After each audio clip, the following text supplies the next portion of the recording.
মসজিদে যতক্ষণ বসা থাকে এক ফেরেশতা ডাইনে বসা চোখের পানি জড়াইতে থাকে, আল্লাহুম্মা গফিরলা, আল্লাহ আরে মাফ করে দেন না। আল্লাহ বলে তোরা তো আইলো গেল কি, আপনার ঘরেই তো বের হইছে,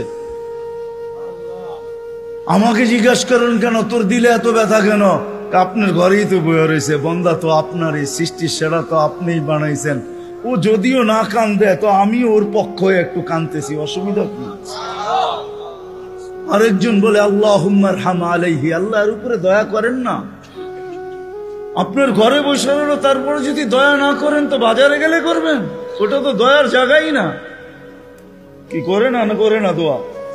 যতক্ষণ মসজিদে বসে থাকে আরেকজন নামাজের সওয়াব লিখতে থাকে। আল্লাহ বলে ঘুমায় তো রইল, তুই নামাজের সওয়াব লেখোস না কেন? ঘুমাইলো তো আপনার বাড়িতেই ঘুমাইছে, আর কোথায় ঘুমাইছে? সওয়াব লিখবো না তো লিখবো না কেন? এটাও ফেরেশতা চালায়। আপনি ভাবেন শ্বাস প্রশ্বাস এমনি নেন? কন্ট্রোল রুম আছে, কন্ট্রোল রুম। হ্যাঁ, হাবায়েক ফি আখবারিল মালায়েক কিতাবে আছে, জালালউদ্দিন সুয়ুতি রহমাতুল্লাহ আলাইহি লেখা।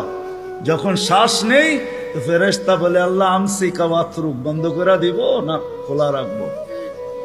আল্লাহ 1,60,000 বার মেসেজ থ্রো করে, অটো উতরুক আলী আবদি আজাল, খোলা রাখ, সীমা রেখা দেওয়া আছে। যেদিন সীমা রেখায় আসবে ওই দিন বলবো টানবো তো আর ছাড়তে দিবি না, ছাড়বো তো আর টানতে দিবি না।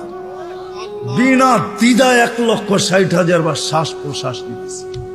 আসেন একটু ভাবি। সুর তো আমার কাছে নাই যে আমি আপনাদেরকে পাগল করব।